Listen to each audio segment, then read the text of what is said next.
Olá, boa noite. Que bom que você está novamente com a gente. Estamos aqui para adorarmos o nome do nosso Deus juntos, refletirmos na sua palavra, sermos edificados, sermos sustentados em nossa fé. E é um prazer enorme ter a liberdade de entrar na sua casa e juntos fazermos desse tempo e aonde estamos um tempo de adoração. A casa da gente é casa de Deus. Nós somos templos do Espírito Santo. Deus habita em nós. Vimos isso na semana passada. E isso faz toda a diferença para a gente poder celebrar, adorar e também receber de Deus a graça para os enfrentamentos do dia a dia, para os enfrentamentos da vida. Então que Deus te abençoe. Você é muito bem-vindo, muito bem-vinda nesse tempo de adoração. Eu quero convidar você para a gente orar juntos. Se desligue, se desconecte de qualquer outra coisa neste momento, de qualquer coisa que não seja o seu tempo, a sua atenção para a adoração daquele que é criador de todas as coisas e também criou a você e criou a mim. Vamos falar com ele, vamos orar em nome de Jesus. Senhor, muito obrigado por estarmos juntos, mais um culto. Nesse final de tarde, início de noite, cada pessoa na sua casa, com a sua família, ou quem sabe sozinho, mas, Senhor Deus, nós queremos estar ligados no Senhor, conectados no Senhor. Queremos, Senhor Deus, ter livre acesso, Senhor Deus, e sabemos que essa liberdade só é possível por causa do nome de Jesus, pela obra de Jesus. Então, que em nome do Senhor, pelo sangue do Cordeiro, cada um de nós, Senhor Deus, possa desfrutar de tudo aquilo que o Senhor tem a nos oferecer, que a gente possa desfrutar de tudo aquilo que o Senhor tem a nos falar, ó Deus, por meio da Tua palavra. Senhor Deus, o Senhor conhece o coração da gente, sabe nossas ansiedades, sabe as coisas que ocupam, as preocupações que ocupam a nossa mente, sabe também, Senhor Deus, quais são os nossos medos, os nossos receios, mas ao mesmo tempo o Senhor é aquele que nos chama a darmos passos de fé, é aquele que nos chama a andarmos confiados no Senhor, olhando para Ti,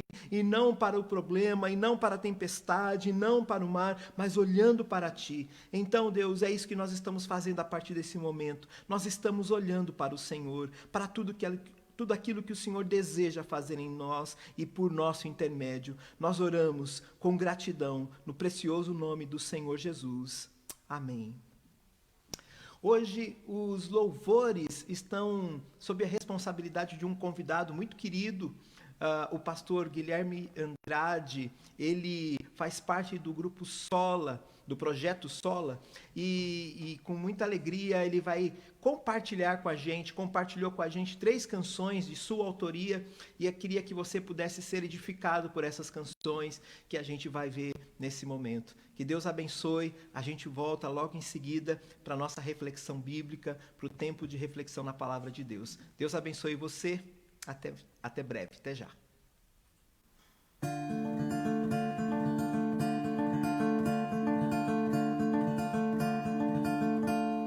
Vem e vê quem dizem que sou. Jogue as redes outra vez, despertar e olhar ao redor,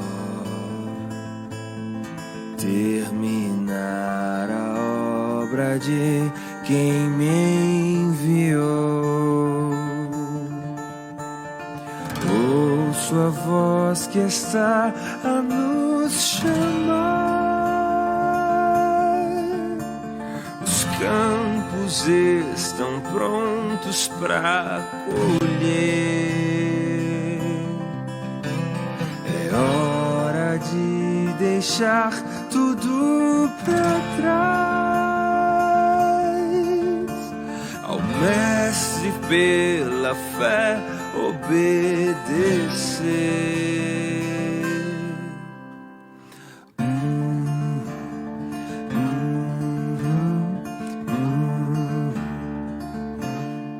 Vai em paz, não peques mais. necessário é nascer outra vez. Crede em mim, tua fé te salvou. Você sabe o caminho pra onde vou. Ouço a voz que está a nos chamar.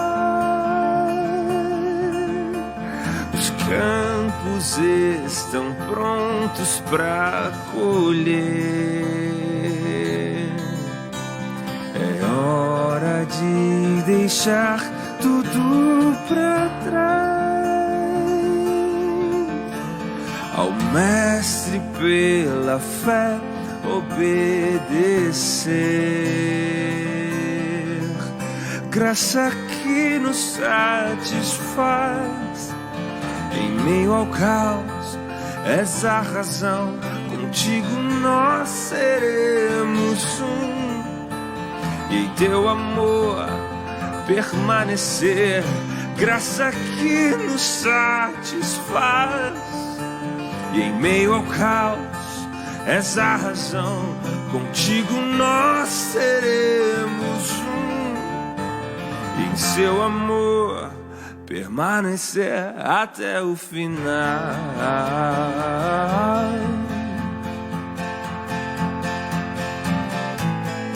Até o final.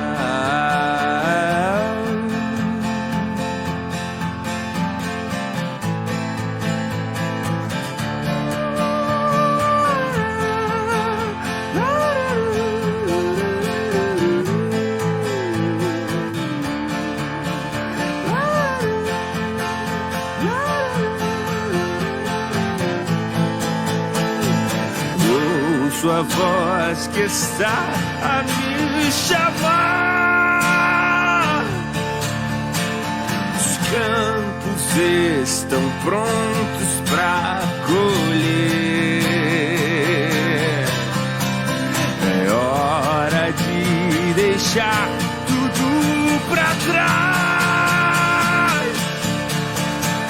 ao Mestre pela fé obedecer.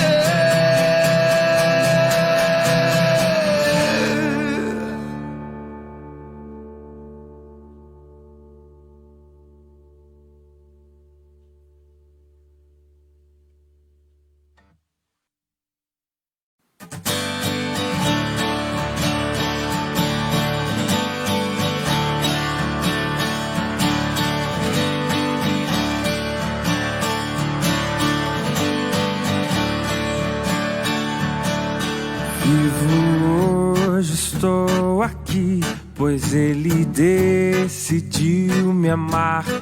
E então eu posso livre andar. O seu sangue sobre mim me comprou, me restaurou.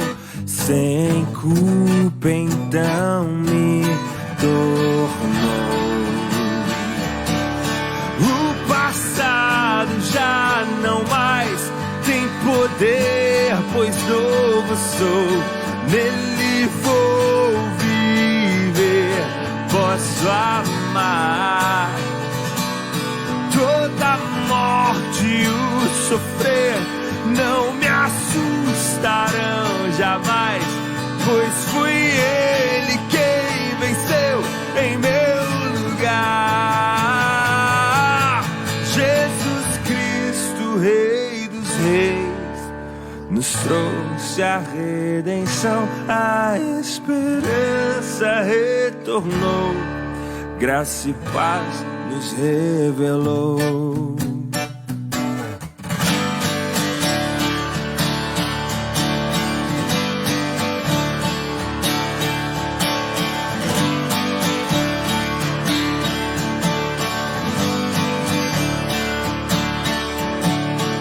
Vivo hoje, estou aqui, pois Ele decidiu me amar. E então eu posso livre andar. seu sangue sobre mim me comprou, me restaurou, sem culpa então me tornou. O passado já não mais tem poder, pois novo sou, nele vou viver, posso amar. Toda morte e o sofrer não me assustarão jamais, pois foi ele quem venceu em meu lugar. Tudo entregar, vou me render aos seus pés, vou me lançar. Tudo entregar, vou me render aos seus pés, vou me lançar. Tudo entregar, vou me render aos seus pés, vou me lançar. Tudo entregar, vou me render aos seus pés, vou me lançar. O passado já não mais tem poder, pois novo sou, nele vou viver, posso amar. Toda morte e o sofrer não me assustarão jamais, pois foi ele quem venceu em meu lugar. Jesus Cristo, Rei dos Reis, nos trouxe a redenção, a esperança retornou, graça e paz nos revelou.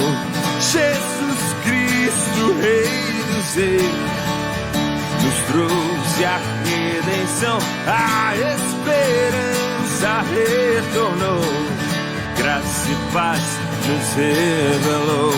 Jesus Cristo, Rei dos Reis, nos trouxe a redenção, a esperança retornou, graça e paz nos revelou.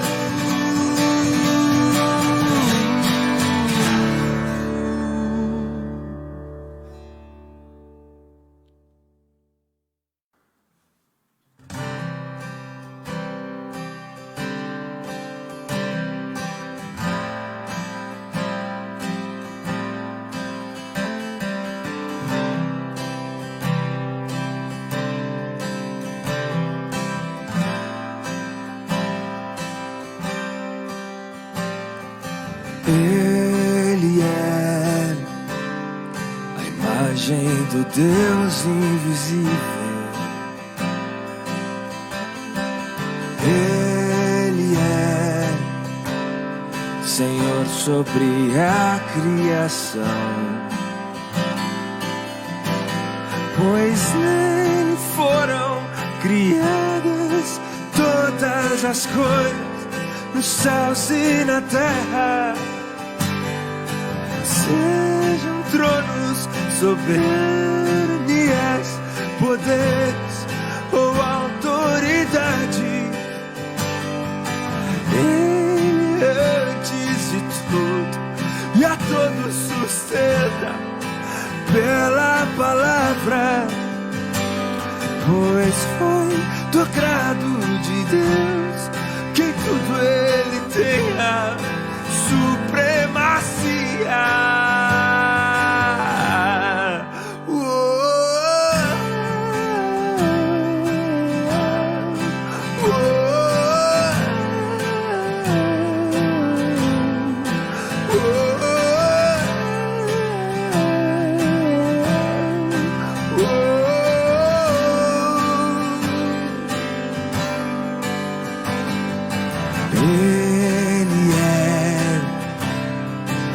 Esplendor da glória do Pai,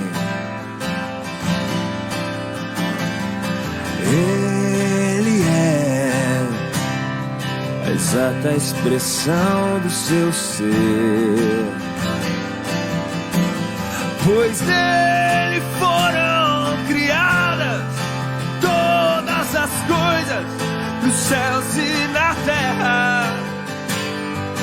sejam tronos, soberanias, poderes ou autoridade.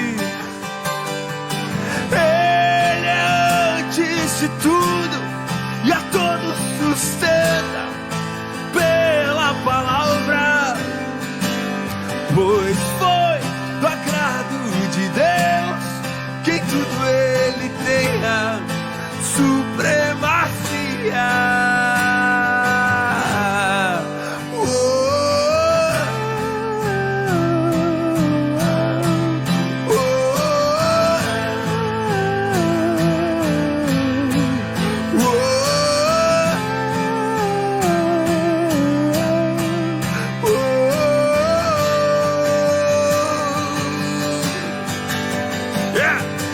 Já não há mais nada que a ele não pertença.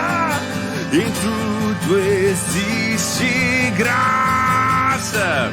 Cantemos sim, yeah. Que já não há mais nada que a ele não pertença. Em tudo existe graça. Cantemos sim.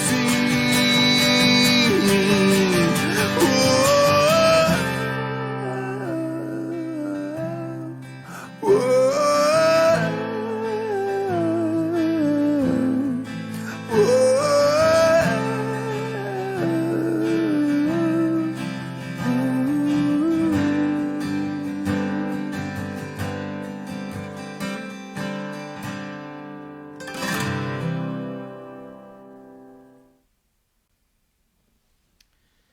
Queria convidar você a pensar na singularidade da pessoa de Jesus.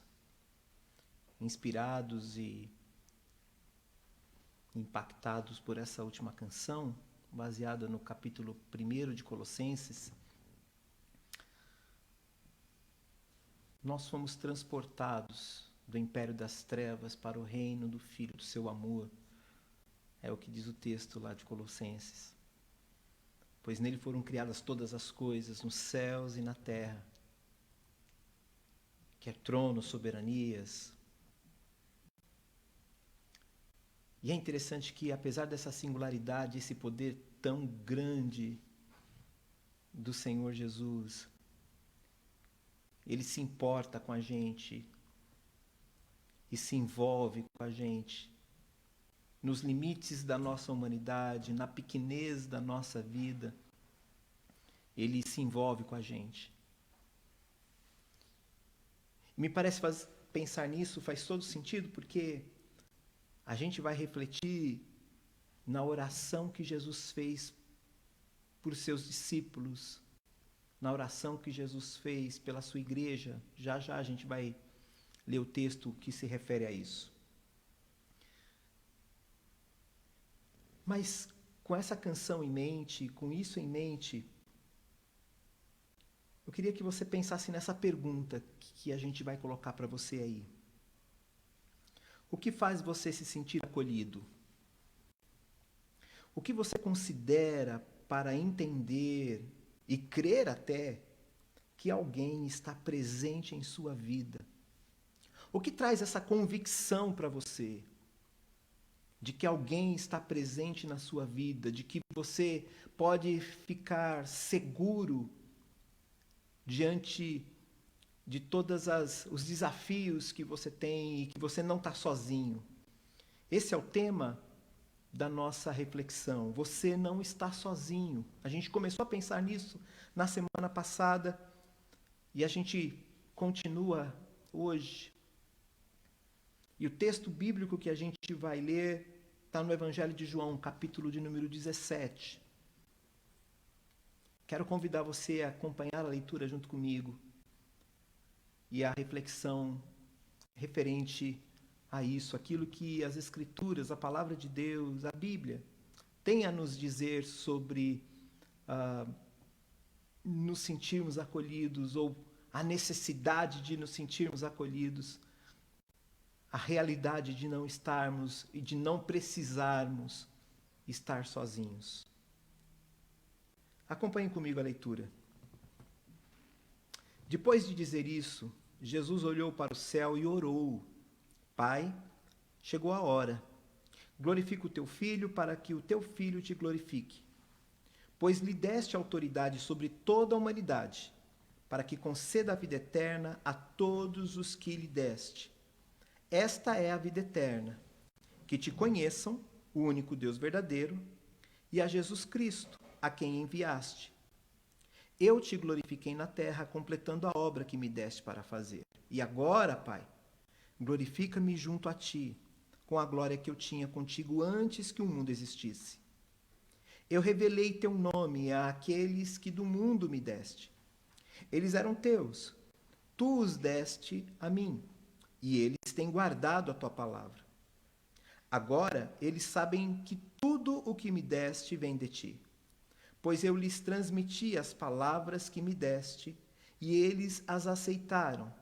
Eles reconheceram de fato que vim de ti e creram que me enviaste.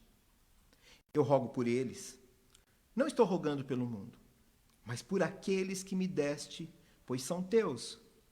Tudo que tenho é teu, e tudo que tens é meu. E eu tenho sido glorificado por meio deles. Não ficarei mais no mundo, mas eles ainda estão no mundo, e eu vou para ti, Pai Santo.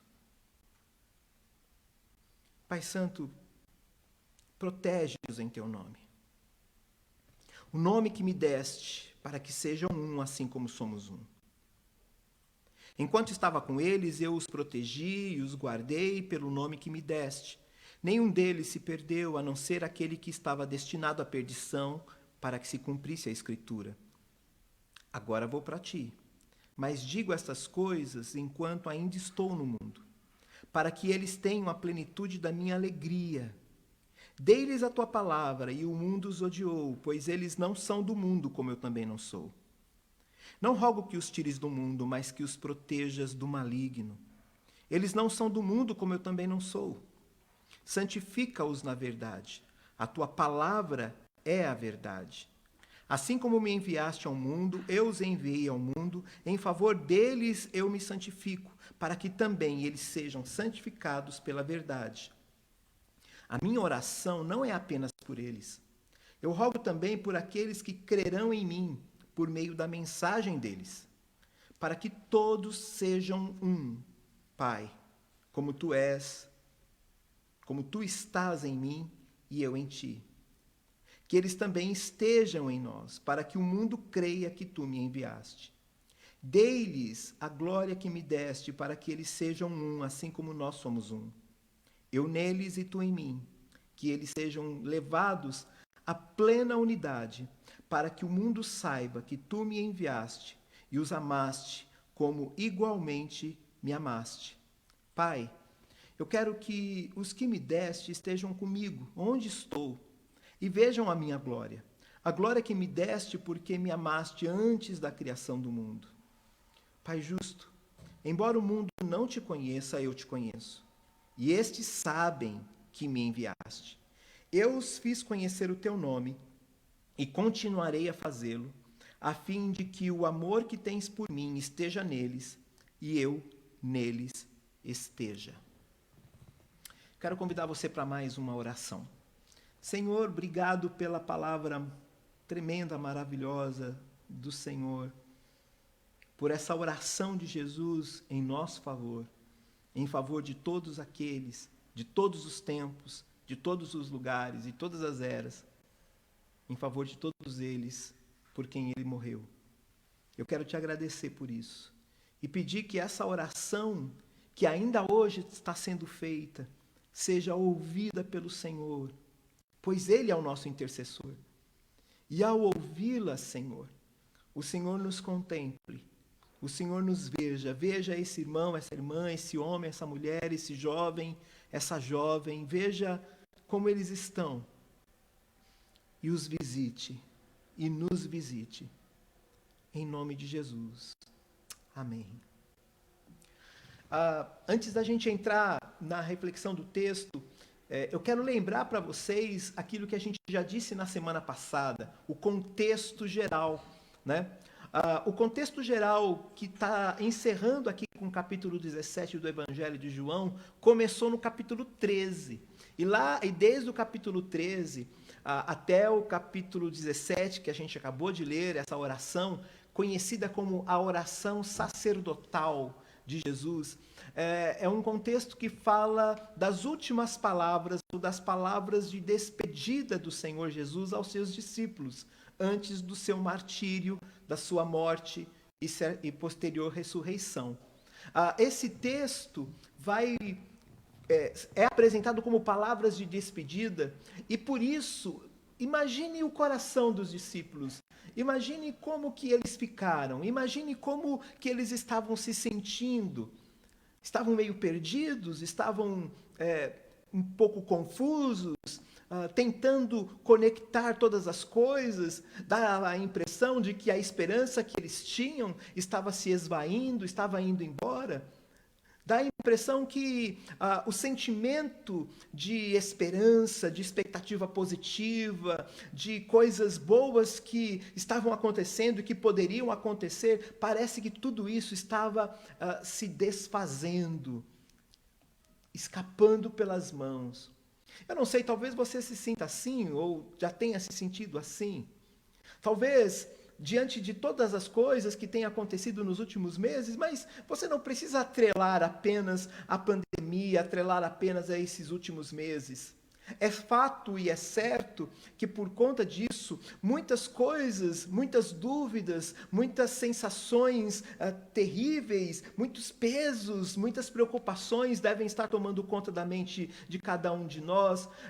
Mas você não precisa atrelar apenas isso, você pode pensar nas perspectivas negativas do trabalho, da criação do filho, ou do próprio casamento, ou de repente da perda de alguém que você ama, ou que você não queria perder, da morte, da separação, enfim, quantas são as coisas que nos dão a impressão de que Deus parece que vai se tornando distante e dando tchau pra gente, como se fossem as palavras de despedida e de repente, puxa vida, e agora? E a minha esperança? Eu queria que você entendesse que é esse o ambiente que estava formado naquela sala, naquele cenáculo, nessas últimas palavras de Jesus, compostas ou refletidas e descritas do capítulo 13 ao capítulo 17. Mas no capítulo 17, esse encerramento desse tempo de tantas orientações, falando do Espírito Santo, falando de como os discípulos se sentiriam, das dúvidas dos discípulos, esse capítulo 17 é uma oração. E essa oração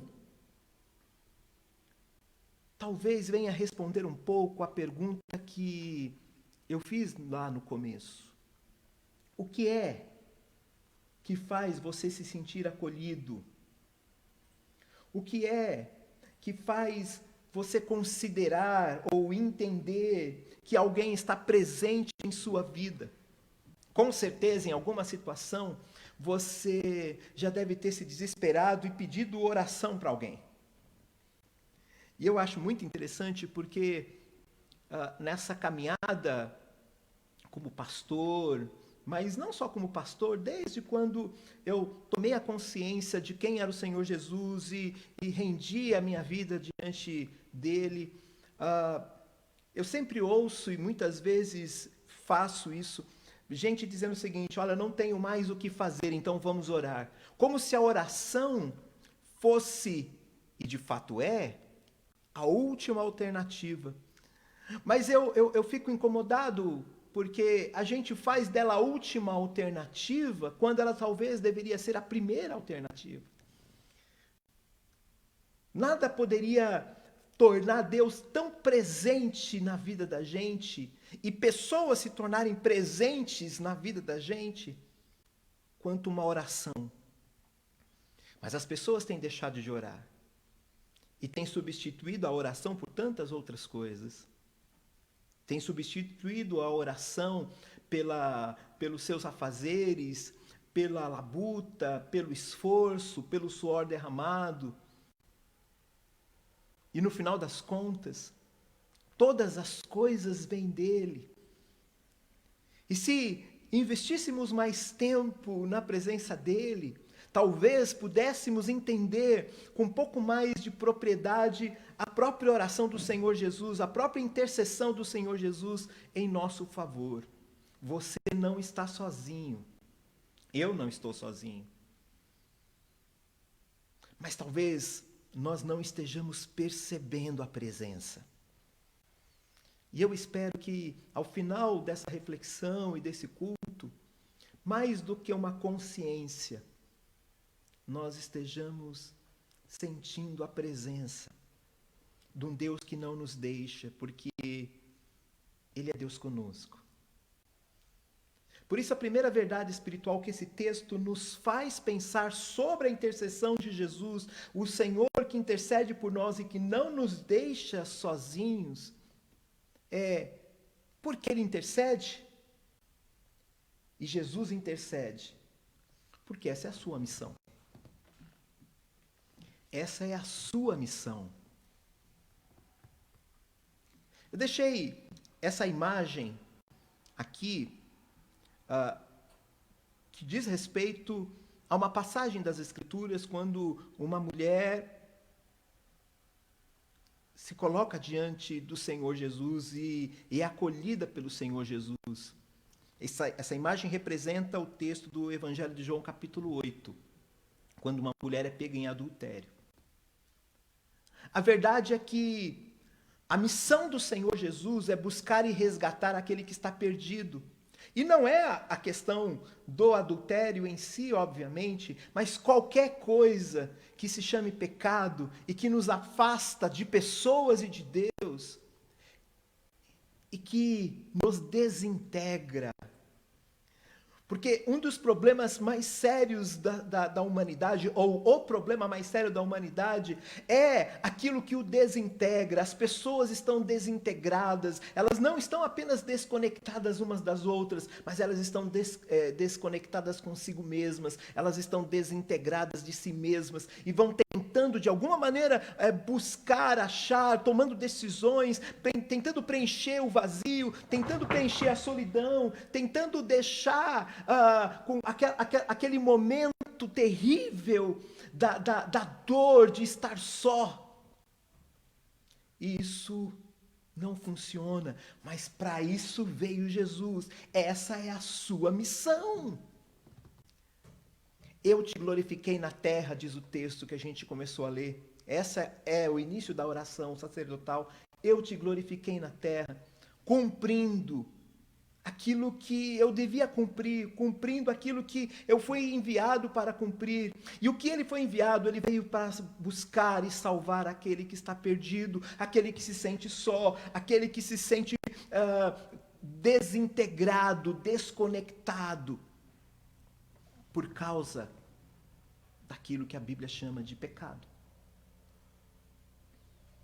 Que é uma palavra que talvez não tenha eco na mente e no coração de muita gente, inclusive de pessoas dentro das comunidades cristãs. No entanto, essas coisas, mesmo ignoradas ou tentando ser colocadas de lado, ela tem deixado um buraco enorme no coração humano. Por isso Jesus diz: eu te glorifiquei na terra, consumando a obra que me confiaste para fazer, e a vida eterna é essa, que conheçam a ti. E é interessante que a missão do Filho, a missão de Jesus, ele pode interceder por nós, porque ele cumpre a sua missão de nos buscar, de buscar a cada pessoa e levá-lo e oferecê-lo à eternidade. E eternidade, nesse texto, não diz respeito apenas à longevidade, à quantidade de dias, mas à qualidade de dias. Porque não adianta você ter muitos dias no escuro, muitos dias nas trevas, mas ter muitos e muitos e muitos dias em plena qualidade. E é isso que Jesus está dizendo. Eu vim cumprir a minha missão, e a minha missão é apresentar e oferecer graciosamente a eternidade para as pessoas, mas a eternidade e que começa aqui agora, a qualidade da vida. Por isso o Senhor Jesus, Ele mesmo diz: quem crê em mim vai ter uma vida plena. E a vida plena não está conectada, como a gente vai ver já já, com as coisas que esse mundo oferece. E esse mundo oferece não apenas coisas ruins, não é nesse sentido. Pense nas coisas que são bacanas, nas coisas que são boas, que a gente até atribui e reconhece como bênçãos de Deus, mas não são nessas coisas que a nossa vida está firmada, nem atrelada. A plenitude da nossa vida ultrapassa, a eternidade ultrapassa isso. Por isso, quando Jesus inicia a sua oração, Ele nos faz pensar, Ele nos leva a entender, Ele nos faz compreender que Ele pode interceder por nós. Por quê? Porque Ele veio cumprir a sua missão. E a sua missão foi nos resgatar, foi nos buscar. Não importa qual buraco, não importa em qual situação, não importa em qual circunstância. O Senhor Jesus é aquele que foi nos buscar para nos oferecer vida eterna. Mas há uma outra coisa que eu gostaria de destacar ainda nessa primeira parte do texto, é que a vida eterna é essa, que conheçam a Ti, o único Deus verdadeiro, e a Seu Filho. E a ideia de conhecer a Deus passa necessariamente pela pessoa de Jesus. Não é possível conhecer a Deus se não for pela pessoa de Jesus. Então a missão do Filho, a missão de Jesus, aquele que intercede por nós, é possível porque Ele cumpre essa missão, Ele busca a gente aonde a gente está, Ele nos oferece a eternidade, qualidade de vida, mas essa qualidade de vida, essa eternidade que é longevidade, mas é qualidade também, implica em conhecer a Deus, e conheçam ao Teu Filho, e conheçam aquele a quem enviaste, conheçam ao Senhor. E esse conhecimento está muito relacionado, e essa é a mentalidade dos ouvintes do Senhor Jesus naquele tempo. Não era simplesmente conhecer intelectualmente, mas era de conhecer da experiência afetiva, que afeta sem dúvida a intelectualidade, que é pela mente, mas que toca o coração e que oferece sabedoria para a vida, escolhas adequadas, compreensão daquilo que é justo, daquilo que é injusto. Então, a missão do Filho, a missão de Jesus, o nosso intercessor, é que a gente conheça quem Deus é de verdade e reconheça Deus em todos os caminhos, como diz lá em Provérbios, capítulo 3, versículo 6. Reconhece-o em todos os teus caminhos. Você já teve aquela sensação de que as coisas elas foram conduzidas de tal maneira que você não poderia, de maneira alguma, ignorar de que tem uma mente inteligente que está conduzindo todas as coisas e que te colocou naquele lugar, naquele ponto, que isso não é mera coincidência, que é muito mais do que isso. É Deus nos conduzindo em Cristo para conhecê-lo. Você não está assistindo esse culto por acaso. Você não está conectado a essas palavras por acaso. Efetivamente, a missão do Filho está se cumprindo neste momento. Ele está nos buscando. E Ele intercede por nós. Observe as palavras de Timothy Keller. Jesus não veio para ser servido, mas para dar sua vida. Isso o diferencia dos fundadores de quaisquer outras religiões, pois os propósitos destes foi viver e ser exemplo, enquanto o propósito de Jesus foi morrer e ser sacrifício.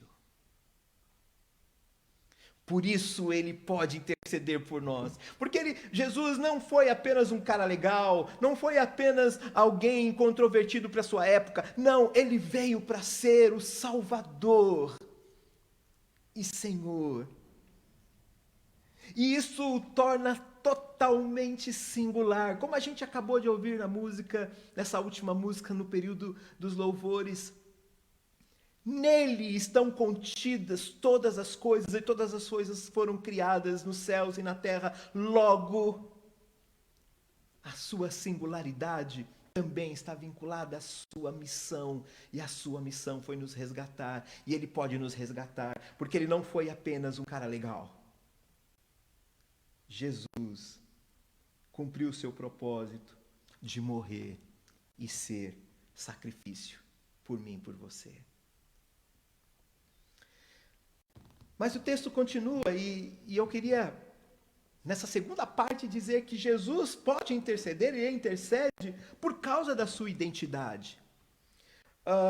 Dos versículos 6 ao versículo 11, a gente vai verificar isso e eu queria convidar você a dar uma olhada novamente nessa parte do texto que a gente leu.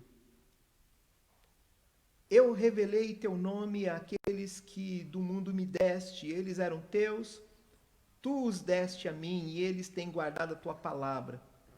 Agora eles sabem que tudo o que me deste vem de ti, pois eu lhes transmiti as palavras que me deste e eles as aceitaram. Eles reconheceram de fato que vim de ti e creram que me enviaste. Eu rogo por eles, não estou rogando pelo mundo, mas por aqueles que me deste, pois são teus. Tudo que tenho é teu, e tudo que é meu, tudo que tens é meu, e eu tenho sido glorificado por meio deles. Não ficarei mais no mundo, mas eles ainda estão no mundo, e eu vou para ti, Pai, para ti. Pai Santo, protege-os em teu nome, o nome que me deste, para que sejam um, assim como somos um. Uma das coisas que eu disse é que a missão de Jesus é tornar o nome de Deus conhecido. E a identidade de Jesus está relacionada com o nome de Deus. É preciso dizer que a identidade de Jesus fica evidente quando ele torna o nome de Deus conhecido aos homens. E nisso temos uma ideia que me parece ser essencial, especialmente para o Antigo Testamento. Lá se emprega de maneira muito especial a expressão do nome. Não significa meramente o nome com o qual se designa ou chama uma pessoa, mas faz referência ao caráter, à natureza e ao caráter da pessoa, na medida em que se pode conhecê-la. Logo, se a missão de Jesus é tornar também o nome de Deus conhecido, é tornar o seu próprio nome conhecido, porque o Pai e o Filho são um, é o mesmo.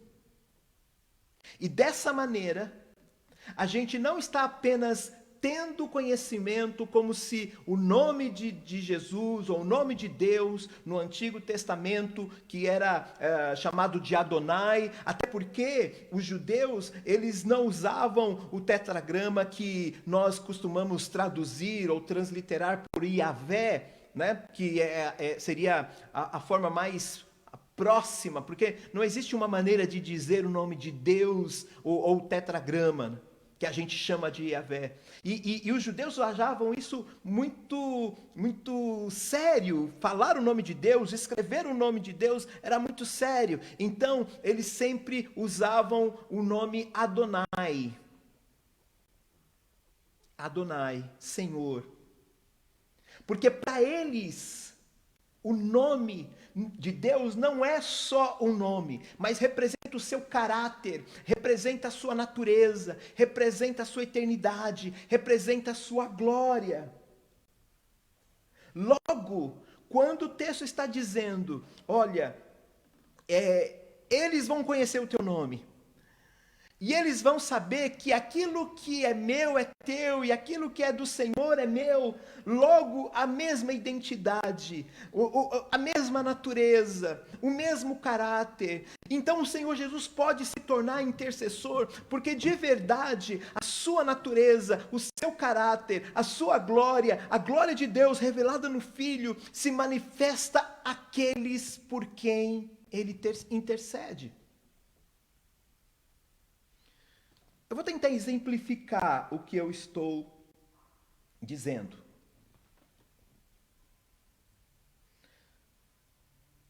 Eu não sei quais são as tuas experiências em oração.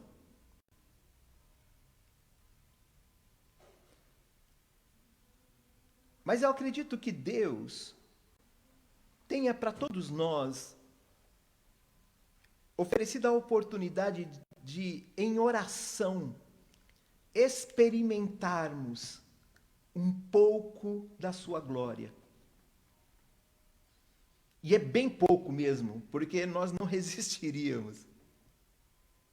Mas nos permitir desfrutar num profundo derramamento de lágrimas na presença do Senhor, de consciência da nossa incapacidade, da intervenção poderosa de Deus em situações. Esses momentos são momentos em que a glória de Deus nos visita e são momentos nos quais a gente começa a perceber a finitude da nossa vida.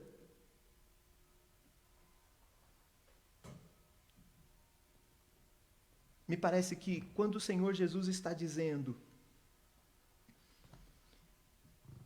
que ele dá a conhecer aos discípulos o seu nome,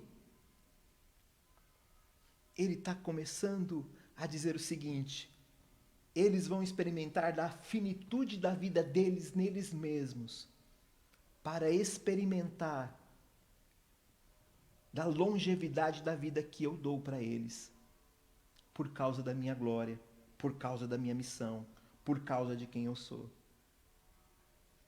Dessa maneira, a gente precisaria entender na identidade do Cristo aquilo que ele faz na sustentação de tudo. Um poeta do nosso tempo ou das nossas gerações disse assim: quem me dera ao menos uma vez fazer com que o mundo saiba que seu nome está em tudo. E mesmo assim ninguém lhe diz ao menos obrigado. O nome de Cristo está em tudo. A sua identidade está em tudo, está gravada na criação, está chancelada na vida humana. Estabelecendo, inclusive, a compreensão da nossa finitude e da necessidade que a gente tem de que ele intervenha e interceda em nosso favor, para que nós sejamos tomados da sua grandeza, da sua glória, da sua misericórdia, da sua compaixão, e a eternidade nos alcance. E talvez o momento em que isso se torna tangível, palpável, eu usaria aqui a expressão quando o céu toca a terra, é o momento quando a gente está só. É o momento da nossa solidão. Quando a gente não pode lançar mão de ninguém e de nada. E aí estamos totalmente rendidos. E Deus tem a plena liberdade de nos visitar. O seu nome, a sua identidade, faz com que a gente possa, de verdade, desfrutar da sua intercessão. Eu quero terminar essa parte contando uma história para você. E eu vou pedir licença para lê-la um pedaço. Um homem chamado Émile Caillet, não sei se pronuncia assim, é francês, foi um professor de filosofia no Seminário Teológico de Princeton, lá nos Estados Unidos. E quando ele, ainda jovem, na França, a sua experiência religiosa, espiritualista, foi com o gnosticismo, ele era agnóstico. Emily também lutou na Primeira Guerra Mundial. E sobre isso ele escreveu, da sua experiência na guerra, abre aspas, a inadequação de minhas perspectivas a respeito da condição humana me oprimiam por completo. De que adiantam as provocações filosóficas da academia, quando o seu companheiro, que naquele momento falava para você da mãe dele, morre bem ali, na sua frente, com uma bala no peito? Então ele, que também foi atingido por uma bala, e começou a se recuperar durante um longo período de internação em um hospital. Ao ler literatura e filosofia, ele começou a ter um curioso anseio. Ele disse, abre aspas, devo confessar isso, por mais estranho que possa parecer. Eu ansiava por encontrar um livro que me entendesse, fecha aspas. E uma vez que ele não conhecia nenhum livro desse tipo, decidiu montar um livro assim para si mesmo. Ele lia muito e sempre que se deparava com um trecho que o afetasse de forma especial, que falasse a minha condição, como ele dizia, ele copiava em um caderno de bolso com capa de couro. Ele esperava que aquilo fosse me transportar do medo e da angústia através de diversos estágios intermediários para expressões supremas de libertação e júbilo. Esse é um pensamento agnóstico. Um belo dia, ele foi sentar-se debaixo de uma árvore, no jardim da sua casa, para ler a sua preciosa antologia, todos os seus escritos. À medida que ele lia, um crescente desapontamento se abateu sobre ele. Cada citação fazia com que ele se lembrasse das circunstâncias em que ele a escolhera, mas as coisas haviam mudado. Disse ele, abre aspas, percebi então que todo o meu esforço não teria êxito pelo simples fato de que aquilo era obra de minhas mãos, fecha aspas. Praticamente no mesmo instante, surge sua esposa, voltando de um passeio com o filho deles no carrinho de bebê. Ela trazia consigo uma Bíblia em francês que ela havia ganhado de um pastor que tinha encontrado durante o passeio. Kylie pegou a Bíblia e a abriu nos Evangelhos e continuou a lê-la noite adentro. Aos poucos ele começou a ter a percepção. Eis aqui, à medida que eu lia, os Evangelhos, aquele que neles falava e agia, ganhou vida aos meus olhos. Aquele era o livro que me entenderia, disse Emily Kylie. Quando o nome nos visita, quando os nossos olhos são abertos, quando o nosso coração é tocado, não precisamos de intermediário, não precisamos de nada. O nome nos visita, a sua glória nos alcança. Isso é extraordinário. Ele é o nosso intercessor, por causa da sua identidade. Em terceiro lugar, ele pode interceder devido então à nossa carência, porque se a sua missão, atrelada à sua identidade, lhe conferem isso, a sua intervenção vai justamente naquele lugar aonde a gente precisa. É o que diz lá nos versículos 14 ao versículo 19. Esse texto revela com clareza a carência humana, e particularmente dos discípulos. Viver não é simples. E este mundo não está caótico. Ele é caótico. Ao mesmo tempo que a gente pode observar um monte de coisas bonitas nessa vida, frutos ainda da graça de Deus, eu não posso me esquecer que o mundo, segundo as Escrituras, segundo a Bíblia, está morto no maligno. Alguns pensam que as pessoas se tornarão melhores. Não, depois que tudo isso passar, as pessoas se tornarão melhores. as pessoas se tornarão mais conscientes. Eu lamento dizer a você que isso não é verdade. Porque o que há de pior em muita gente está se revelando exatamente nesse momento. E a gente nem precisava desse momento para que o pior de muita gente se revelasse. E se você não acredita, pergunte para aquela médica lá do Rio de Janeiro que foi espancada porque ela queria dormir enquanto faziam uma festa. Pergunte isso para a família do George Floyd. Pergunte isso para os índios que tiveram suas terras invadidas pelos garimpeiros. Você acha que o mundo está melhor? Pergunte isso para quem não tem comida para colocar sobre a mesa. Pergunte essas coisas. Não peço que os tires do mundo, mas que os livres do mal, porque o mundo jaz no maligno. E a partir dessa consciência, a carência humana fica mais evidente. Nós precisamos da intercessão, nós precisamos da presença, nós precisamos da companhia do Senhor, que pode nos compreender, porque nós não damos conta nem de nós mesmos, e muito menos das coisas que acontecem do lado de fora. Mas espere um pouquinho. Me espere, porque se o nosso olhar ficar nessas coisas, então o desespero vai tomar conta do nosso coração, não é verdade? Se o nosso olhar estacionar na condição do mundo, então o amor se esfriará também do nosso coração e começaremos a revidar quando somos atingidos. Se alguém nos ferir numa face, nós não daremos a outra face, nós daremos um soco.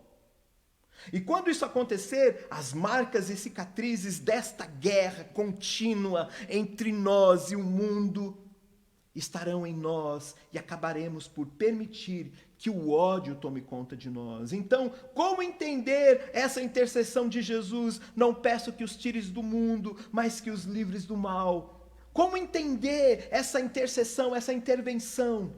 Devemos entender isso junto com a seguinte expressão: eles não são do mundo, como eu também não sou.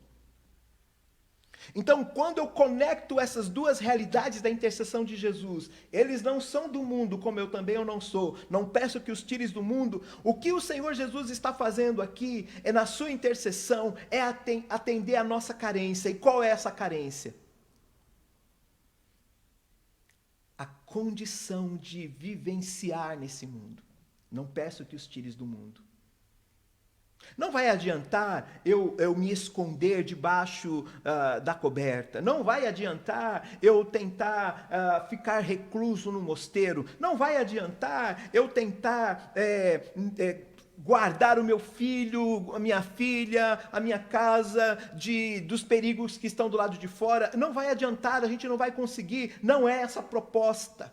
A proposta é receber a condição de enfrentamento, sem que o nosso coração seja afetado por tudo aquilo que é ruim, mas seja preservado na mente e no coração, a fim de continuar a trajetória, continuar a caminhada e poder perceber que o mesmo Deus que nos dá a graça de continuar é o Deus que nos fortalece para nos proteger desses ataques terríveis.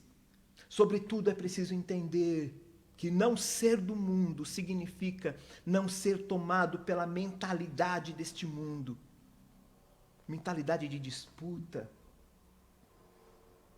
Mentalidade de passar por cima de tudo e de todos a qualquer custo. E tantas outras coisas. Apesar do mundo, eles, os discípulos, que eles não sejam infectados, que eles não sejam contaminados, que eles sejam livres desse mundo e seus pensamentos e suas ideias e suas crises, e que a esperança que surgiu a partir do que eu fiz na cruz lhes alcance e os faça ver que eu já me dei em sacrifício, para que a alegria deles seja completa, conforme diz o versículo de número 13. Porque é exatamente isso que o Senhor Jesus está fazendo. Ele olha a nossa carência, Ele sabe que a gente está em busca da felicidade, Ele sabe que a gente não quer viver encabrunhado e com o rosto fechado, pelo contrário, mas Ele dá o motivo da alegria, Ele é o motivo da alegria. Por isso Ele diz na sua intercessão, que a minha alegria esteja neles e a alegria deles seja completa.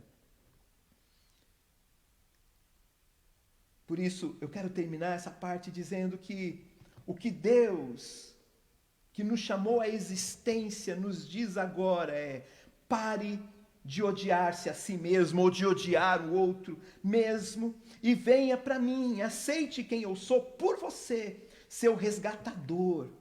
O meu amor não tem fim, a minha paciência é eterna, o meu perdão é irresistível. E por fim, eu quero dizer que Jesus intercede, buscando a nossa unidade. Dos versículos 20 até o versículo 23, a intercessão do Senhor Jesus trata desse assunto, que não é uma unidade de apenas estarmos juntos no mesmo lugar, mas estarmos com a mesma mente e com o mesmo coração. Essa é a ideia da unidade. Deixe-me ler com você novamente esse texto dos versículos 20 ao versículo 23. Minha oração não é apenas por eles, rogo também por aqueles que crerão em mim por intermédio da mensagem deles, para que todos sejam um. Pai, como tu estás em mim e eu em ti, que eles também estejam em nós, para que o mundo creia que tu me enviaste. Dei-lhes a glória que me deste, para que eles sejam um, assim como nós somos um, eu neles e tu em mim, que eles sejam levados à plena unidade, para que o mundo saiba que tu me enviaste e os amaste como igualmente me amaste. Esta é a oração pela unidade. E talvez aqui esteja concentrado o tema que a gente propôs para a nossa reflexão. Você não está só, um convite a ser comunidade cristã.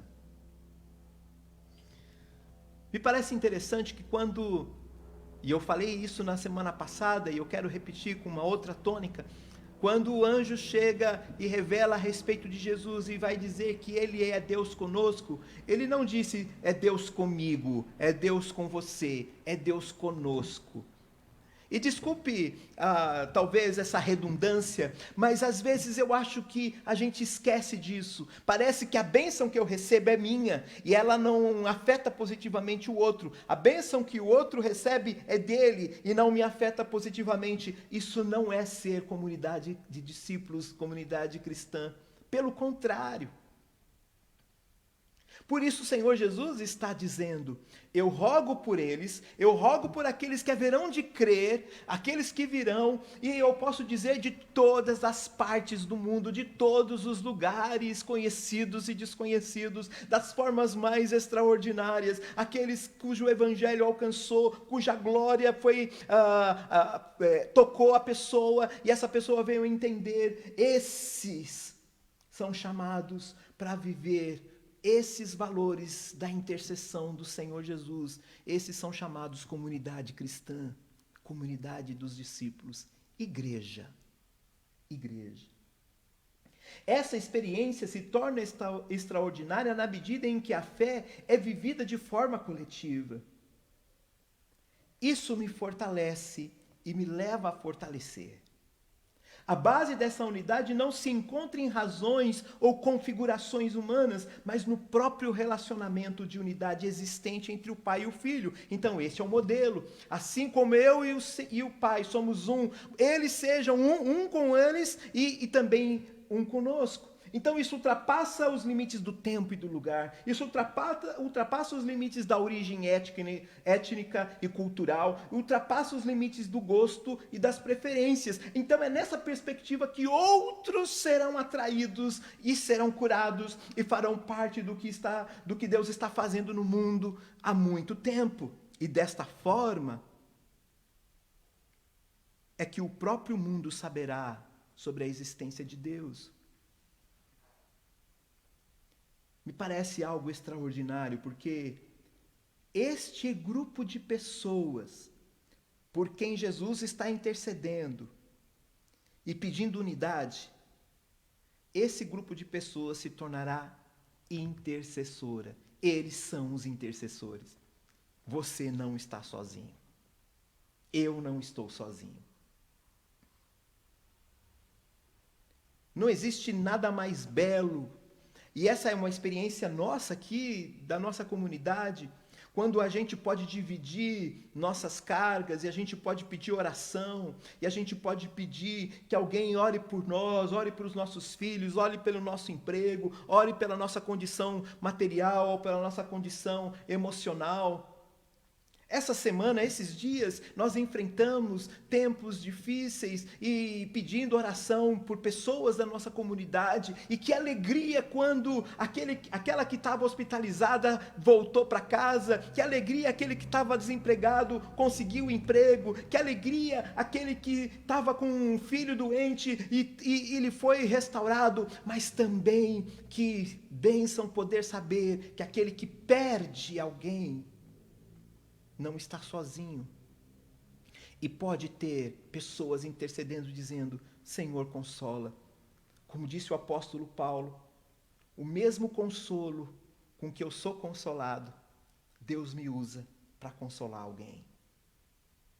Por isso, a gente não está sozinho. Por isso, a gente pode contar com a intercessão daquele que nos torna um por meio do sangue da sua cruz. Eu termino essa reflexão pensando, então, 4 coisas com você. A primeira delas, se Jesus intercede porque é a sua missão, então, lembre-se, você é a missão de Jesus. Eu sou a missão de Jesus. Ele veio me buscar, Ele veio te buscar, Ele veio me resgatar, Ele veio resgatar você. Você é a missão de Jesus. Em segundo lugar, se Jesus intercede por nós por causa da sua identidade, lembre-se, Ele nos convida a conhecê-lo. E para tanto, Ele nos convida a andar com Ele e a aprender sobre Ele. Foi esse o convite de Jesus. Aprendei de mim, porque sou manso e humilde de coração, e achareis descanso. Então, siga-o, aprenda dele.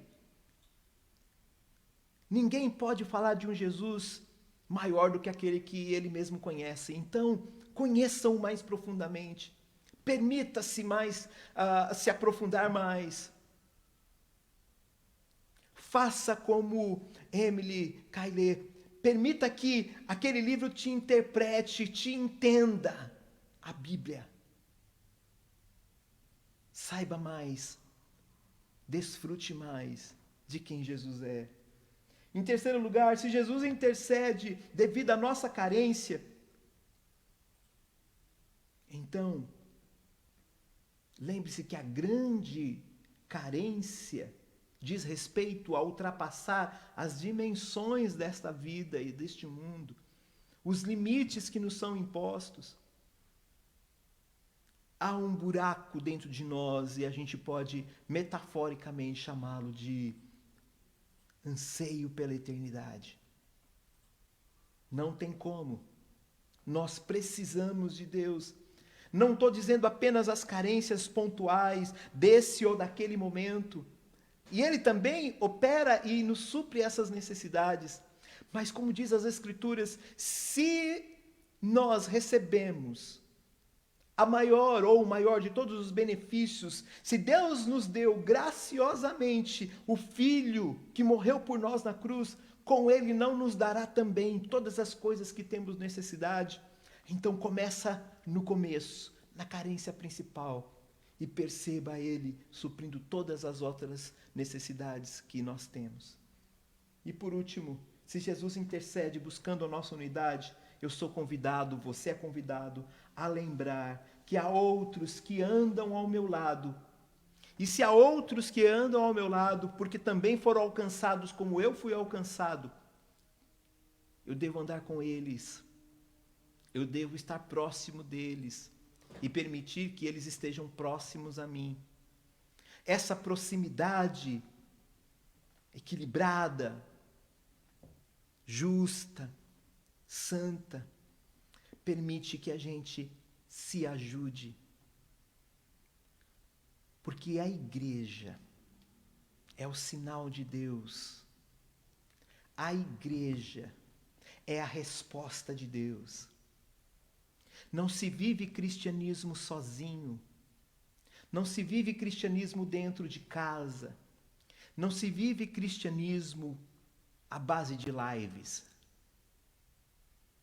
Ainda que neste momento, todos nós, muitos de nós, estejamos nos salvaguardando no isolamento, não deixa que isso seja uma pedra de tropeço para a fé, para a sua vida espiritual. Não permita que a zona de conforto tire de você a bênção de ser bênção e de ser abençoado. Eu quero te convidar para ser igreja, para estar na igreja, para viver a igreja. Porque a igreja é alvo da intercessão. A igreja se torna intercessora. Que Deus abençoe sua vida. Eu quero orar e impetrar a bênção sobre a sua vida e encerrar esse tempo de culto.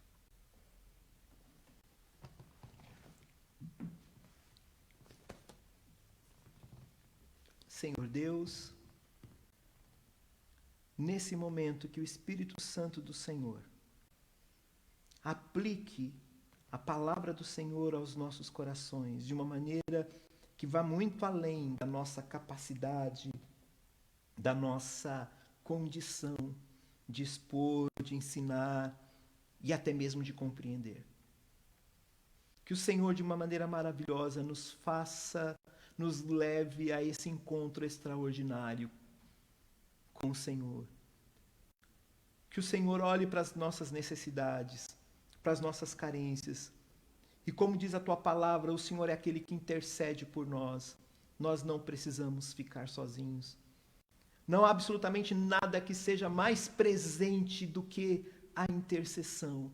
Porque ela nos tira da condição que estamos e nos leva para um outro patamar. Ela não é apenas um donativo, não é apenas algo que nos alegra momentaneamente, é algo que nos transforma, que nos modifica. A tua palavra faz isso, a tua intercessão faz isso, os gemidos inexprimíveis do Espírito fazem isso, como vimos na semana passada, porque nós não sabemos orar como convém. Mas, Senhor, obrigado por também nos permitir, nos oferecer a graça de vivenciarmos essas coisas nessa vida, quando intercedemos uns pelos outros, quando oramos uns pelos outros e vemos que o Senhor intervém na vida das pessoas. Louvado seja o teu nome. Dá-nos essa experiência, aqueça o nosso coração, visita-nos, Senhor Deus, desperta-nos para isso, a fim de que a tua igreja vivencie a tua glória. É o que nós te pedimos em nome de Jesus. E que a graça do Senhor Jesus, o amor de Deus, nosso Pai, e o consolo do Espírito Santo esteja com você, com a sua família, esteja com a igreja, a nossa igreja, mas também com a igreja do Senhor em todo lugar neste mundo. E que essa unidade seja percebida e o mundo creia que o Senhor existe. Que Deus te abençoe. Uma boa semana. Até domingo que vem.